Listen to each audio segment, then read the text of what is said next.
Seu filho irá desenvolver várias habilidades com esse brinquedo. O Aramado Montanha e Labirinto da Chapeuzinho Vermelho é um brinquedo educativo de madeira e metal que conta a história da Chapeuzinho Vermelho. O brinquedo é composto por uma montanha com um labirinto no topo. A criança deve guiar a Chapeuzinho Vermelho pelo labirinto até chegar à casa da vovó. O brinquedo ajuda a desenvolver a coordenação motora fina, a resolução de problemas e a criatividade da criança.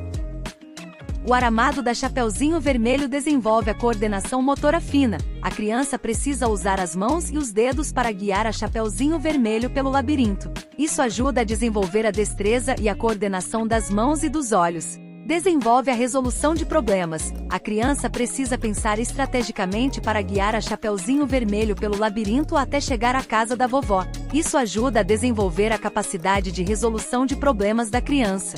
Desenvolve a criatividade. A criança pode usar sua imaginação